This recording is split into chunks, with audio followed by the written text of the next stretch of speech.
Hey, what's up, everybody? This is Eric Scott, or better off known as Mud Pie, here on PokerBros. Today we're playing 20 cent, 40 cent. Real quick, I would love to ask you guys to please, if you haven't already, just go down below and please click that big red subscribe button. Become part of the Eric Scott Life family here on YouTube. It's free, it's quick, and it helps my channel grow a ton. I would really greatly appreciate it if you guys could do that, especially if you like poker hands and breakdowns and all that kind of stuff, because I've got a lot of content I'm going to be bringing to this channel.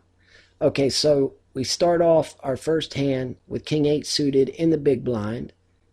I believe we just called a flop bet with middle pair. Flush gets there, straights get there. Guy's betting $1. I think that I would probably let this one go here. And yep, we let that go. This was a session I played maybe 2 weeks ago. It was about an hour and a half. But don't worry, you don't have to sit through an hour and a half of a bunch of people folding. I only put the relevant hands from the session into this video, so I don't have to bore you guys to death. Okay, so now we're in the cutoff with ace-8 offsuit. Not a great hand, but we got an ace six-handed, and we have position. So I'm probably going to raise this. Yep, looks like I'm raising here. I'm going to 3x it. And that's a standard raise size for me pre-flop is 3x. Because if I was holding any of my good hands, like aces, kings, queens, I would also 3x. So that's how I try to keep myself balanced. All right, now we flop nothing but an over and a backdoor flush draw 8 high. But we show a little aggression and take it down. All right, next hand, pocket sevens, middling pocket pair for middle position. And the way I like to play these, I like to limp with these, because if I raise, either everybody's going to fold or everybody's going to call. And with middling pocket pairs, I like to set mine cheaply, so I just limp in. And these hands are pretty straightforward to play. So if you go multi-way with a middling pocket pair, you either hit a set or you don't. You flop open-ended or a gut shot or you don't. So you pretty much know when you're done with the hand. So with these pocket pairs, I really want to just see a cheap flop. If I hit a set, then we can start shoveling some money in.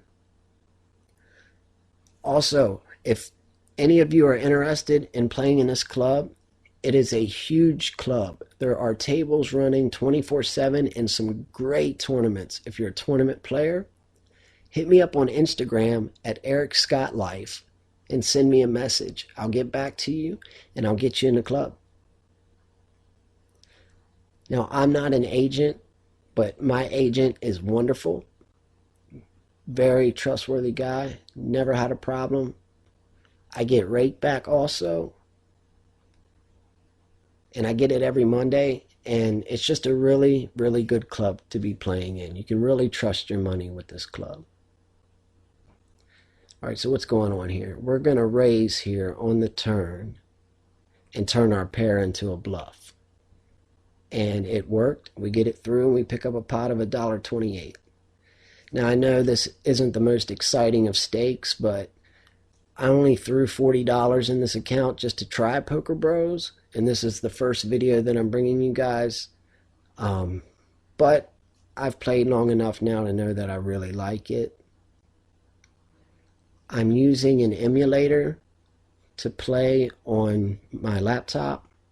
And I've noticed that the bigger games are not supported with the emulator. So I'd have to play those on my phone and would not be able to bring those to you via YouTube. Okay, so here we got the ace-6 off, so we got the pair of aces, and we've got the ace of spades, so it's a very easy bet here on this turn. We've got so much of the board here, though, I don't know if we can get called, and we don't. We pick up the pot. I don't know why that guy shows the 7 of spades. Completely irrelevant. He's done that a few times, I think, in this session. Now we have the greatest hand created ever in poker. Andrew Nemi was wrong. 5 deuce suited, the greatest hand ever. We are in the small blind. Now, normally I don't like to just complete in the small blind. So I might be putting in a raise. Yep, Looks like I'm raising this up. Gonna make it 160 to go with 5 deuce. I guess I made it a little more because I only have 5 high. Okay, so we flop nothing really but some backdoor straight draws. And we make a bet, we get called, board pairs on the turn. Doesn't look like we can win this hand. Check the turn. Now the 6 comes in, completing some straights and that heart draw. So we can rep the heart flush and make this guy think that we hit it. So we bet here, 426, that's a big bet. A little over 2/3 pot, I think. He says, be careful. Well, call then. And he folds. So we rep the flush, or I guess the straight, and we get it through. All right, pocket queens. Right here from under the gun, we're going to raise this up 3x. Just like I did with the ace-8 offsuit, trying to balance myself. Now, I'm not the best GTO player. I'm not a GTO player at all, really. I just 3x my good hands and 3x any other hands that I want to raise with pre-flop. And that flash that you saw on the screen, that's just me taking a screenshot when I played. All right, so we're going either 3 or 4 ways here to the flop, depending on this guy, Sergeant Buckeye. We're going 4 ways with pocket queens. Story of my life. Ace on the flop, 4-way hand, holding pocket queens. Let's see if we can win this one. All right, 2 checks to us. We're going to check because there's an ace out there, and now there's a flush. No straight yet, though. Guy bets $3 now. And wow, I just let it go like that. Probably a good fold. That guy keeps showing irrelevant cards. Nobody cares. Trailer 92. Nobody cares about whatever it is you had. Nobody cares. Pocket sevens again on the button. Okay, now I'm curious to see if I would raise this because I'm on the button. Normally, like I said, I just limp. Yep, we're limping again. In some game types, though, I do raise with my middling pocket pairs. And that's just to build a bigger pot in case you hit your set. But 8 out of 10 times, I don't hit a set. So, see a cheap flop with sevens, and it's a good thing we do because we still just have sevens. Now, with that 6 on the turn, this $1.60 could be a delayed bet from the flop, because it doesn't create it. Well, it does create a couple draws if you've got, let's see, 3-4, 3-5. So wow, we just get rid of the sevens. Now another ace. So maybe he has a bad ace or a bad king, probably. I don't see him having 3-4 or 3-5. He wouldn't still be betting. Well, he had 8-4. We were wrong. So he had even worse than 3-4 and 3-5. So the other guy had a bad king. So good fold for us. Now we got pocket sixes. And again, here comes the limp probably. Yep, limping with sixes. You know, it's really interesting to come back and do commentary on these hands 2 weeks after I played them because I don't remember some of the hands. So it's interesting to see what I do here. Okay, so we flopped the gut shot to the 8 with our pocket sixes. Now we hit a set, but it completes a straight for anybody holding an 8. 4-liner to a straight there. We bet, get called, and somebody up top raises. And wow, we just snap call because we want the board to pair. And it doesn't, but a flush comes in. So that may stop this person, and it does. She has the 8 for the straight, and we do not win this with our set of sixes on the turn. A good thing we didn't pile money in there. Well, with a 4-liner to a straight, it wouldn't have been a smart play. So really a no-brainer there. Pretty straightforward, like most of those pocket pairs are. Ace-7 offsuit. I think looks like we're going to raise this. Yeah, I was waiting to see if that other guy folded. If the guy on my right folds, then I usually raise if it's folded to me.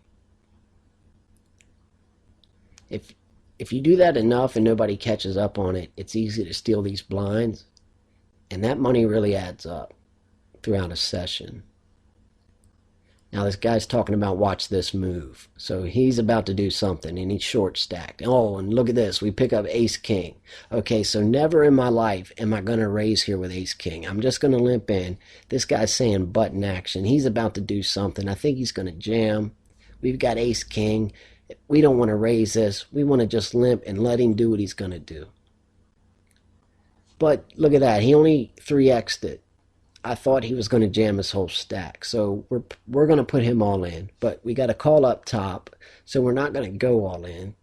We're just going to bet enough to put him all in. Because we have a $30 stack up top there.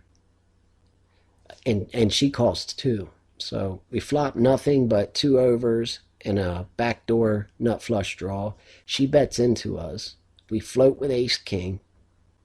Oh, look at that. Hit the king on the turn. But she could have king-queen. She bets again. We call. Wonder if she's going to slow down. Okay, she slows down and checks. Makes me feel a little more confident. It looks like we're going to go for value. This seems really thin, but people call very wide in these small games. So we're going to stack 2 players here. The other guy had a king. She had queen-jack, so she flopped top pair and then lost the hand on the turn. Okay, now we're in the big blind with jack-8 suited, which I think is a nice big blind hand. Yeah, people will call very wide with top pair on the flop in this game, even if it doesn't remain top pair by the river. I don't know why that is. I think people may have in their heads that if they flop top pair and they bet and they get called, they're getting called by something that happened on the flop. So when they bet the turn and river, they have nothing to worry about. Maybe that's what it is. I don't know, but that's terrible thinking in my book. Okay, so we took that down with a little bit of aggression by flopping middle pair with jack-8. Now, I do put hands up here that I lose, but I don't put hands up that I just, fold and lose my blinds because that's boring. If I lose really big hands, I'm putting them in my videos. I'm not just putting in the hands that I won. But this happened to be a very, very good session for me, and I lost a very little amount of hands. So here we're raising with the jack-7 offsuit, and the only reason I'm doing this is because I'm on the button. So we flop bottom pair here, and we have a gut shot to the 8. This guy bets $5. That's a big bet. And we call it. 6 on the turn brings a one-liner. So anyone with an 8 has the straight here.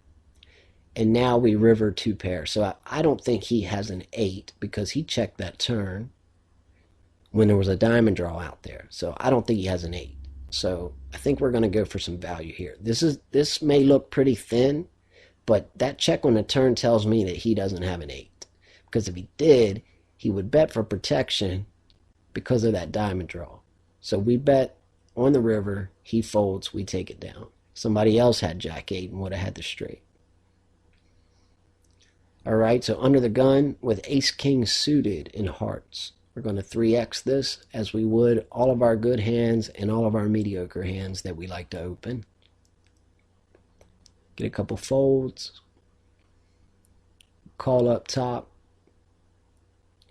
Barack calls. And Sergeant Buckeye calls. Okay, we flop nothing but a backdoor flush draw, and we have 2 overs. And a backdoor straight draw with that 10 out there. Now that guy talking, he's not talking to me because the way I edit these videos, this hand may be 10 hands later from the last hand you guys just saw. So he's talking to whoever he played the hand right before this, which I think is the person sitting right across from me. But just wanted to let you know he's not talking to me. I don't think I've got very much involved with that guy, except for this hand. He's in this hand. Okay, now We flop the gut shot to the jack, which would be the nuts, and the nut flush draw. So we've got a great hand here, but we check. I guess we're checking to realize our equity on the river here. We have so many outs, and we're definitely calling this bet. Okay, so we don't hit the jack, we don't hit the heart, but we do have top pair now. I don't feel like it's a bet here. There's too much out there. There are a couple busted draws. The diamond draw, the heart draw are busted. Some straights got there. But we do call the bet. And the guy took pocket sixes and turned it into a bluff. We got lucky and hit top pair on the river. Won a nice pot at $23. Okay, so we bought in for $80. And we're up to $133.60 on this hand, which makes us up $53.60. Sorry, I'm not that good at math. All right, Jack 10 suited on the button. I'm loving it. Normally, I would have raised that. I don't know why I didn't 3x that there. I guess I just haven't been having much faith in Jack 10 suited lately. So on the button with Jack 10 suited, we've got a backdoor flush draw, and we have backdoor straight draws. That's about it. The board's paired though. We have to proceed with caution. If we do hit a draw on the turn. Okay, so now we got the ace of clubs on the turn, which gives us a flush draw and a straight draw. So the queen would give us the straight, and any club gives us jack high flush. Couple bets, we call.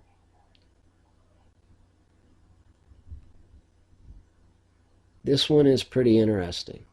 I don't remember if I win this hand or not. All right, so double pair board, kings and eights with an ace. So it looks like you could play the board here, but it's four-handed. Somebody has to have some sort of weak ace, I would think. Yep, we got two weak aces in there, and they're going to chop that pot. Yeah, it really looks like in that situation you're playing the board, but with four people in there and these people playing as nitty as they do, somebody has to have an ace in their hand. All right, 6-7 offsuit in the big blind.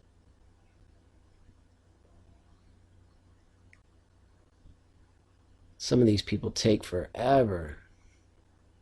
Pre-flop is easy. You're going to fold, limp, or raise. I mean, what is there honestly to think about?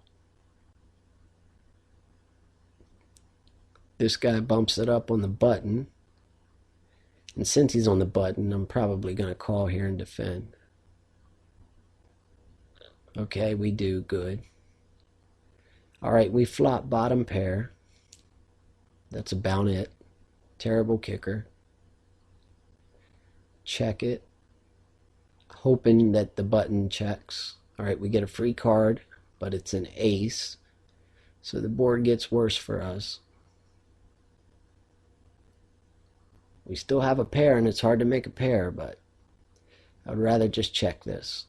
Okay, 9 on the river completes 6-8 for a straight, and also jack 8.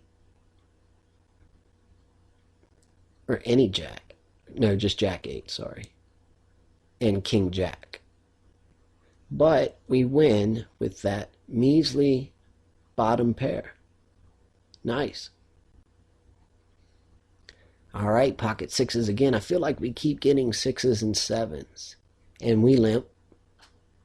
That seems to be becoming a habit of mine. I'm going to have to readjust and switch that up a little bit and start raising these hands sometimes. Especially when you flop top set. Now that, I wish I would have raised there. Got a little more money in the pot. Now 3-4 makes a straight. We're going to try to get some money in the pot because there are some draws. 7-8 is an open ender. If somebody has 3-4, I'm screwed unless the board pairs. Somebody could have ace four, you know, a hand like ace four, ace three, even 5-6, even though I have a 6, so it's unlikely there. Okay, so we just had too much of that board. Nobody could call a bet, which is unfortunate when you flop a set, because we all love to flop sets, but it's better than losing with a set, because when you lose with a set, you tend to lose a good bit. Okay, we have a suited wheel ace, ace 5 of diamonds, so we're going to 3x that, open that up from under the gun.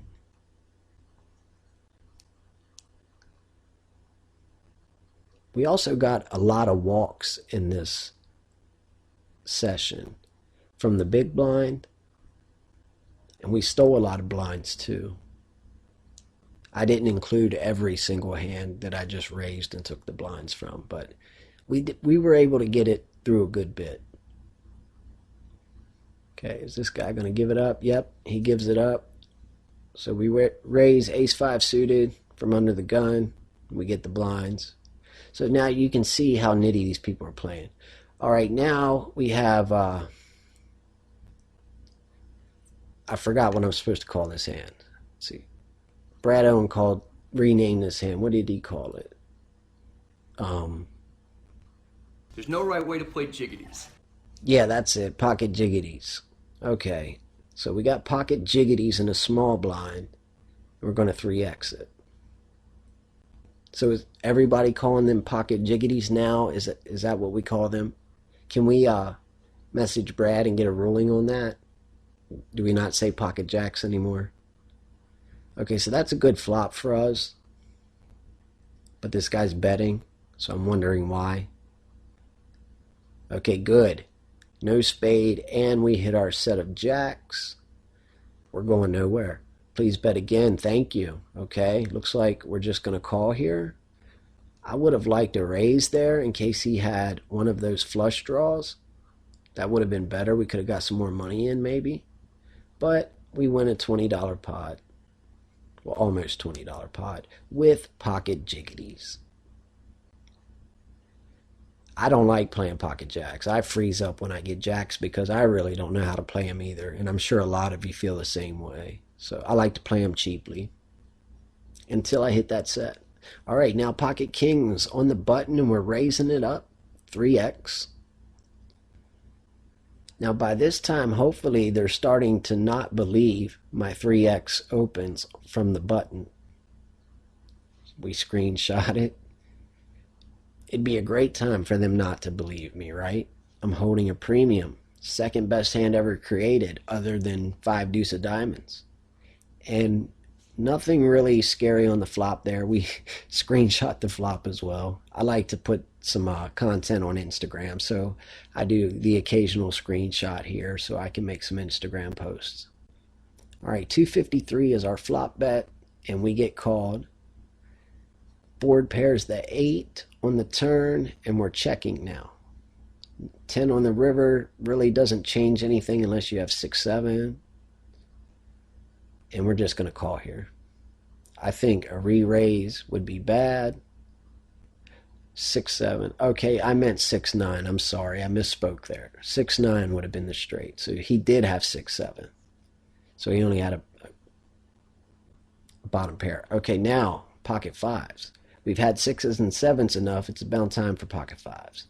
All right, so we limp here from under the gun. Let's see if we can hit a set again. I really feel like I should have raised this one, being under the gun in early position. Look, we got a raise there to 4x. And I know that we're going to call, but if we would have raised to 3x, we probably could have either, one, set the price, 40 cents cheaper, or we would have got 3-bet, and the price would have been higher to see a flop. So maybe limping was good here, but that's results-oriented thinking. Okay, but none of it matters now because we flop bottom set. Now there's a heart draw there, but we're going to check and keep this thing in flow here and hope that she bets again. And she does.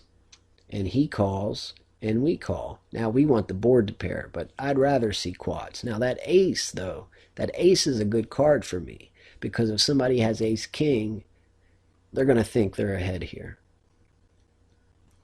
Jack's a good card for me, because if somebody has ace jack, they're going to think they're ahead. So we're going to go for value here. Now that jack does complete some straights, 7-10 and queen 10, but we know that he's not holding that. We know we're good. He's got jack 10. So we didn't get him to call our raise, but that's okay. Pick up a pot with that. Ace jack suited in clubs. Okay, so our VPIP's 35.38%. We're up $81. We bought in for 80. So we've doubled our money. And based on the time left, I think this could be the last hand. So I'm just going to ask you guys one more time. If you like this video, please give me a thumbs up. Leave a comment in the comment section. I'd be happy to get back to you. If you got a good bad beat story, I'd love to hear about them. Throw it in the comments. And please, please hit that subscribe button to help this channel grow. And I promise I will keep putting out these videos if this is what you guys want to see. We're also doing some videos of some simulation games. I've got some startup company videos coming out. All right, back to this hand. Ace jack suited. We have backdoor flush draw on 2 overs. That's about it. So he bets. I think I'm probably floating here. If I remember correctly, I think I float here. Wow. Yep, I do. I'm really making some ballsy moves here in this. That's a bad EV play, it seems like. It just feels like it is. Okay, so the flush completes, but we've got top pair, so we just check it. And we probably got lucky and rivered that poor guy. And we win with a pair of jacks. All right, looks like that's going to be the end of the video. If you guys can please hit that subscribe button, I appreciate it.